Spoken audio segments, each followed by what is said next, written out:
In this era of kidnapping and violence in the country, it has become imperative for organizations, governments, parastatals and individuals to shore up their security. Well, on our lineup this week, we shall be exploring home security and ways of tackling burglary and other petty crimes. Hello and welcome to Crime Watch. I'm Ivy Kano. We'll start with the crime news.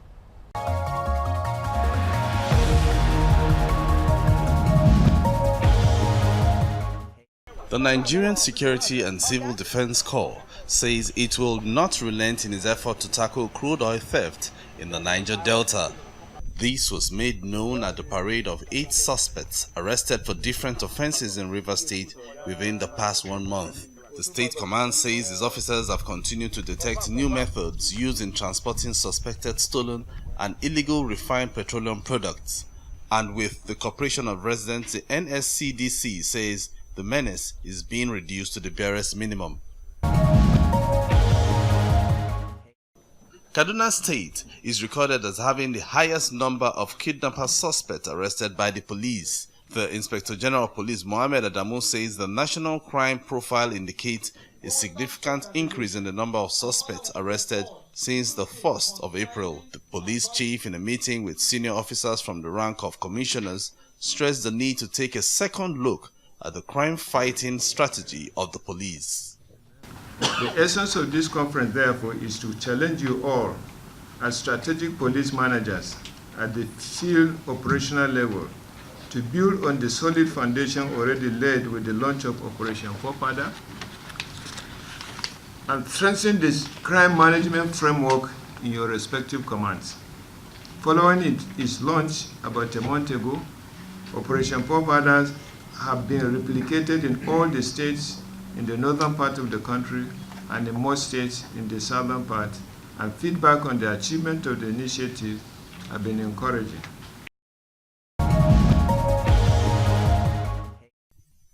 The Ogun State Police Command has arrested 3 members of Aye confraternity after a raid on their hideout in Agbawa area of Ogijo. Public Relations Officer Abimbola Oyeyemi says 1 jackknife, 1 blood-stained silver knife and female pants tied with charms were recovered from the cultists. They will be transferred to the Anti-Kidnapping and Cultists Unit of the State Criminal Investigation and Intelligence Department for investigation. Operatives of the Rapid Response Squad have arrested 2 former convicts and 1 other suspect for robbery in the Lekki area of Lagos State. The robbers, including one who was released from Okekura prison in Kwara State last month, was rearrested along with his colleagues after robbing a 25-year-old lady in Lekki Phase 1. Commissioner of Police in Lagos, Muazu Zubairu, has directed the team to search all areas where the robbers operated. The suspects have been transferred to the State Anti-Robbery Unit for further investigation. The Inspector General of Police, Mohammed Adamu, is meeting with police and security chiefs from Interpol and some West African countries. The 2-day meeting is held under the auspices of the West Africa Police Chiefs Committee. This meeting presents a veritable platform for member countries to review the level of implementation of recommendations at various meetings and to exchange information needed to enhance security amongst member states. In addition, it shall act as an opportunity to share experiences and best practice between law enforcement agencies within the West African sub-region on one hand and Interpol on the other hand. On the main challenge against transnational organized criminality is an accurate statistic and data on reported occurrence. In an attempt to address this vacuum in the region, ECOWAS, in collaboration with Interpol and the Union Européenne, through the founding of the Union Européenne, launched a program known as WASWAPIS.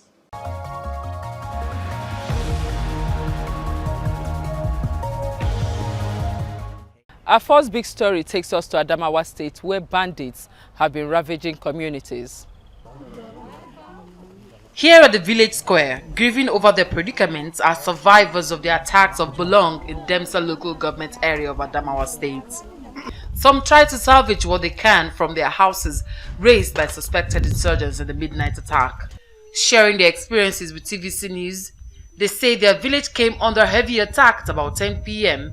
when many of them were already in bed. The gunmen, they said, surrounded the village with sporadic shootings rending the air before setting their thatched homes ablaze. They explained that at the end of the shooting, 4 people were killed. They also listed 2 elderly couples who were burned to death and their 2 granddaughters who were shot by the attackers. After we've had our dinner, we were resting. My elder brother went out to ease himself behind the house. There he saw our enemies hiding in the bush. He quietly withdrew himself before he entered the house. We heard gunshots and we heard them speaking in Hausa language. Then we heard sporadic gunshots all over the place. In panic, we ran in all directions and escaped with our children. Some of them even died. We don't know what to do. The village head of Belong, Robinson Filgona, explained how they were attacked. According to him, numbers of casualties would have been more if the youths had not resisted the attackers. When we heard gunshots, our youths came out with their bows and arrows to repel the attack. We had local weapons while our attackers had modern guns. When they started shooting, the whole village was thrown into confusion and panic. They overpowered us and chased us out of our village. These people are herdsmen, but we don't know how many attacked us because it was late in the night. A community leader and House of Representatives elect from Newman, Dempsey and Lamarode Federal Constituency wants relevant authorities to assist the people who have been constantly attacked by suspected herdsmen.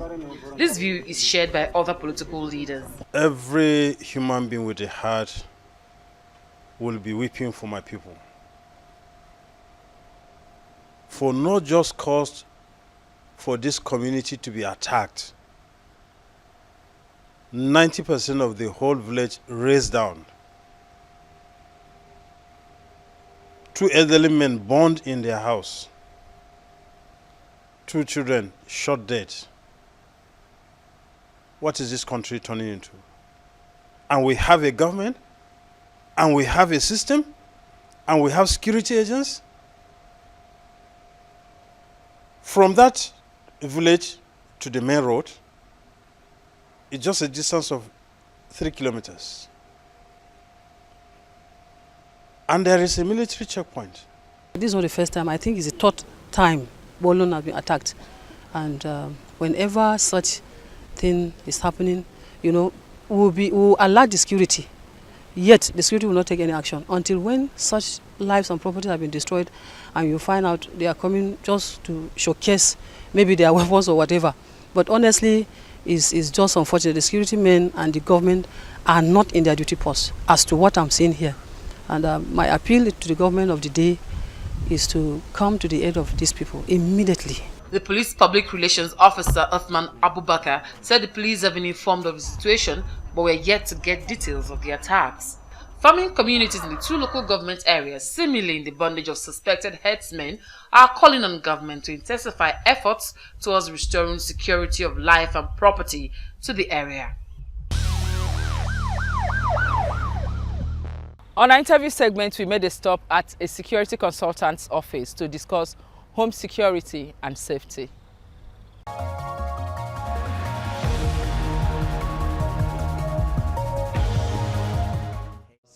Mr. Kelechi Obiakwata, he's a security consultant, and we'll be looking at home security, how to protect yourself against burglars, and everything about home security. Welcome to the program, sir. Thank you very much. Good afternoon.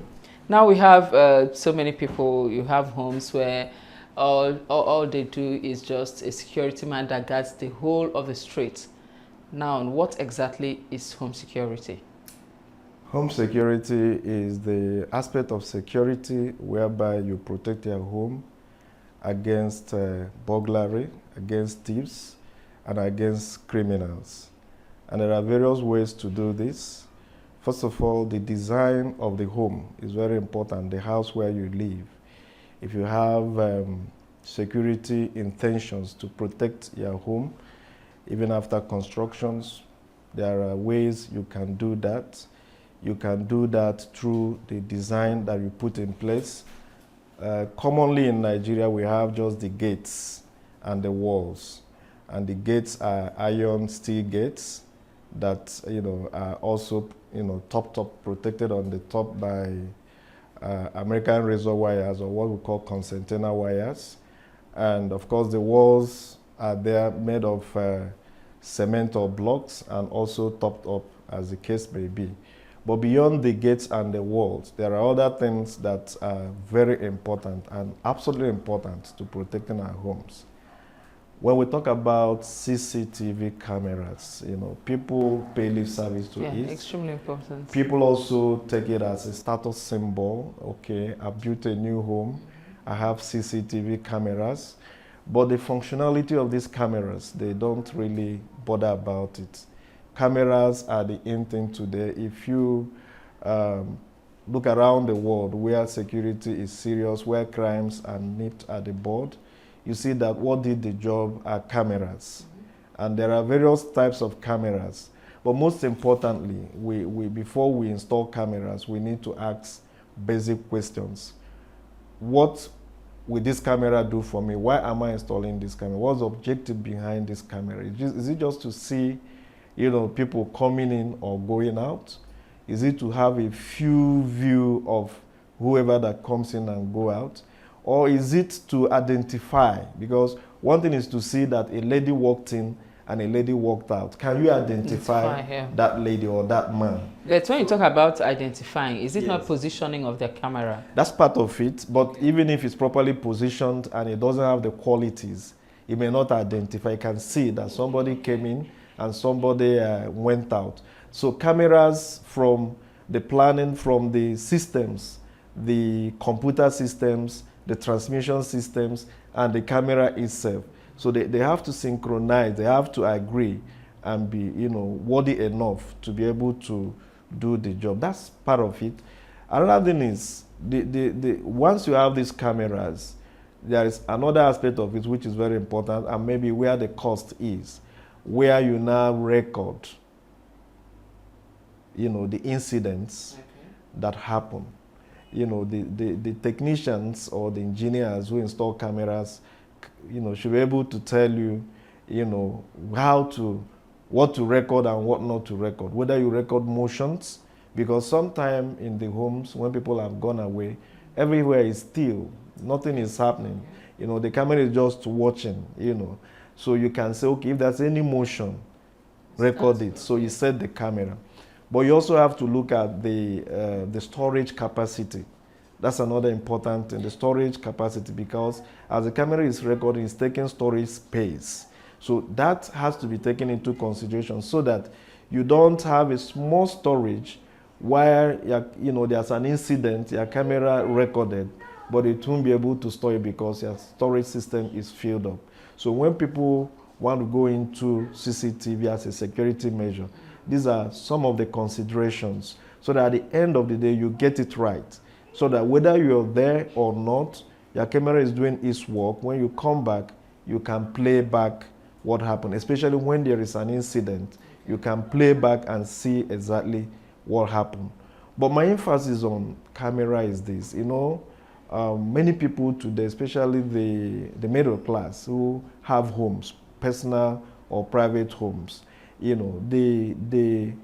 don't really take this issue of cameras seriously. And many things are going wrong in homes, apart from burglary, where thieves may come in and break in through window, through doors, and go to steal and run away.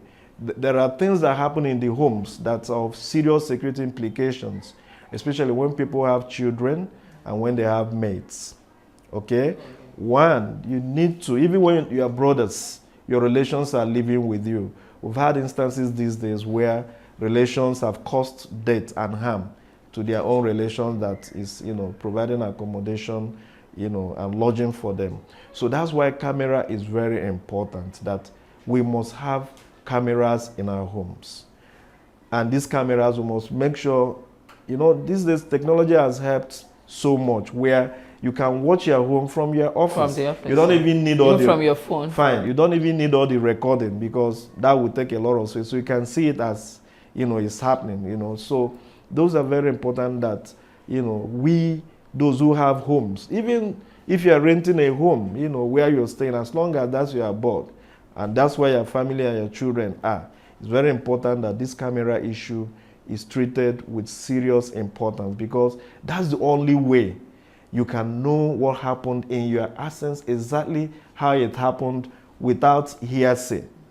Because every other person that will report an incident to you will report from the way they saw and the way they understood. But the camera will show it to you the way it happened, and also, of course, if the audio is there, it will also play to you the discussions and everything that happened. So it's unassailable, security measure to curb, burglary. Another aspect of it, is... And it also helps, security agents, yes, when there's an incident and they need to investigate. You see, I tell people that's why the security agents outside Nigeria performs more than, seem to perform, to be better than our security agents, because those little things, when there's an incident and you call up a camera, of course, the camera, the it's footage, halfway. It's a picture speak 1,000, words. The fact is that we need to imbibe the culture of cameras in this country, from little business, because even in the business, in your shop, a lot of shopliftings take place, and maybe the guards or your, salespeople may not see, but the camera would have seen. I've seen incidents where there are cameras and sales girls, sales boys are there, and somebody came and lifted a whole laptop into his big agbada and left. It was a camera that saw it, and of course, somebody watching the camera raised an alarm, and they followed the man and brought him back and searched him, and of course pulled out the stuff. So it's very important. Another very important aspect of home security is also access control. That brings me to, the issues of security guards and megas, as the case may be.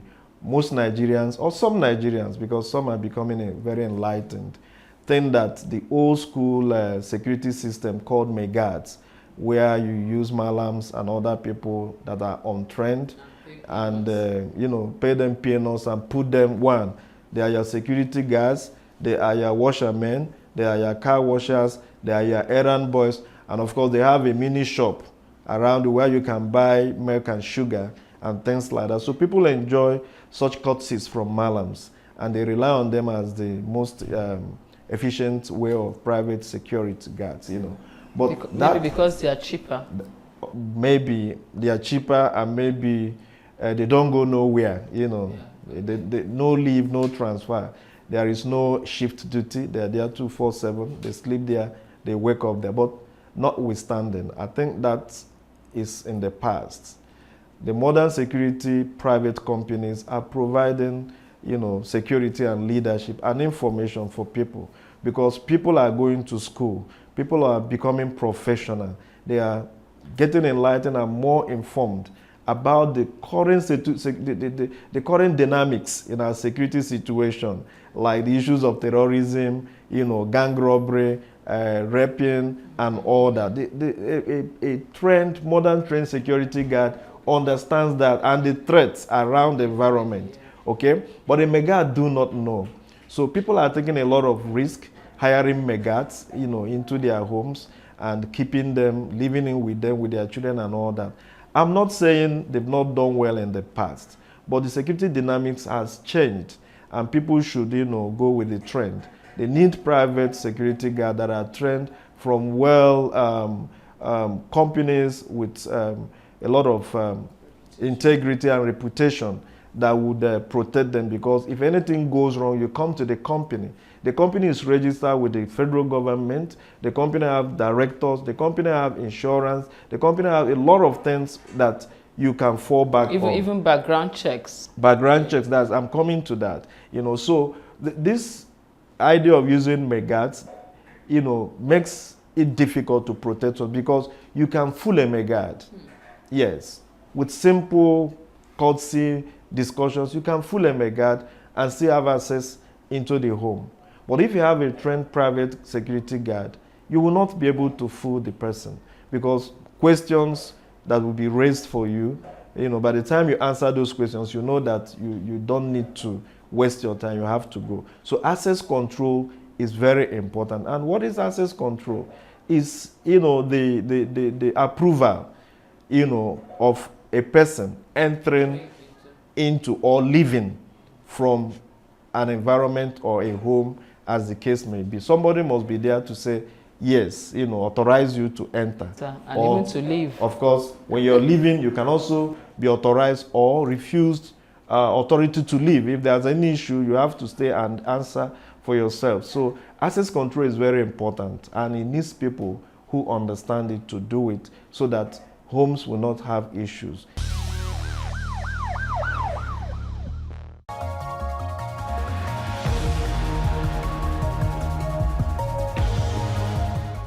Our second big story takes us to Ikorodu community in Lagos, where police have exhumed 4 corpses dumped in a septic tank. It was a long drive to the place where the crime was committed.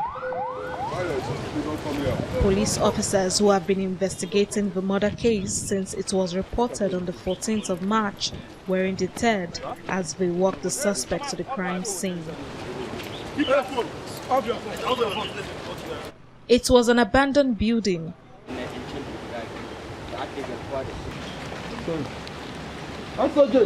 These obviously belong to some of the victims.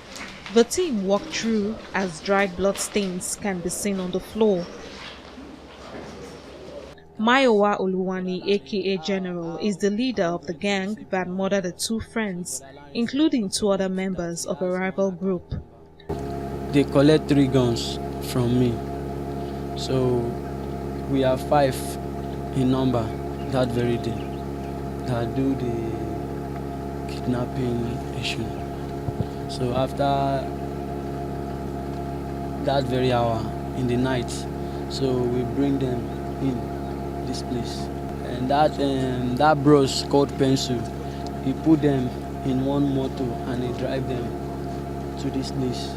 So when he drive them, he bring out nylon sellotape. Then he tied their hands. So when he tied their hands, so he now asked that other bros called Brother Larry, that Brother Larry, how are we going to receive the money now? So Brother Larry said, okay, wait, that he has one account number. So they collect the account number and give to the aboki. So when they give them the account number, the abokis transferred money to them. When they bring them in, they just tie them sellotape on their hands and their mouths. So that is how they kill them. So when they stop breathing, so Pencil with one of my friends called Kenneth, so they just carry them and throw them to that soccer way. But before that day that they threw them, before that day, 2 other cultists called Aye, they have already been thrown inside that soccer way before they throw those aboki inside. They give me 20,000, me and my friend, 20,000. That is 40,000, me and my friend Aloma. At this point, I want to tell you, my family, to forgive me for tarnishing the image and the name of my family.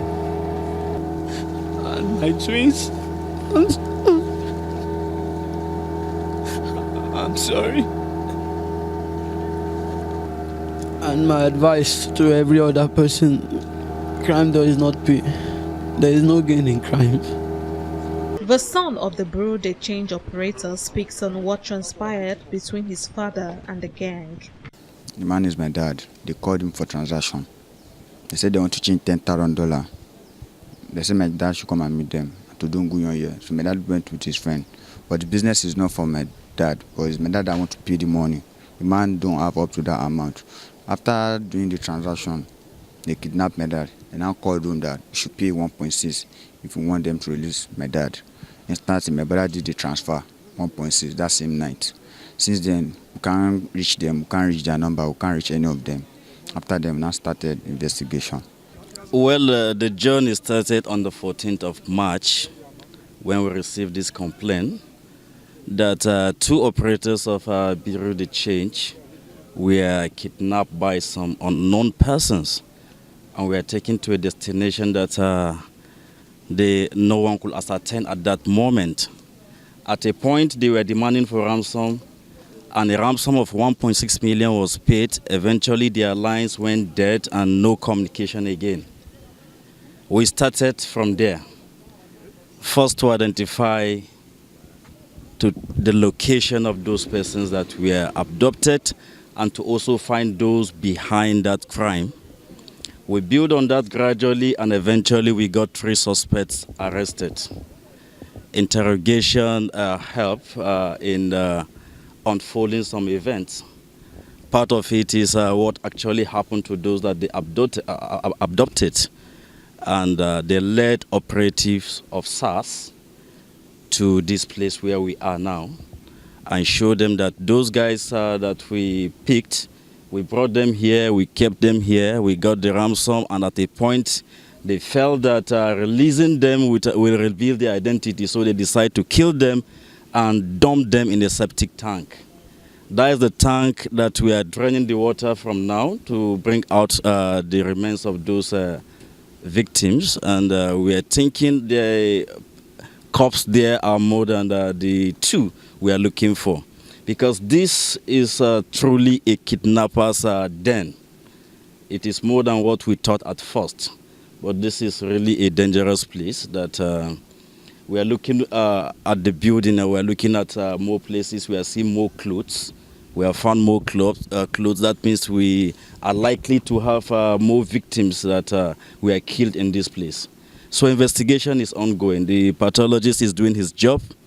They are there after the corpse of those ones discovered will be released to their relatives for burial. The police are on the trail of other fleeing members of the gang. Before we go, here are some security tips for you.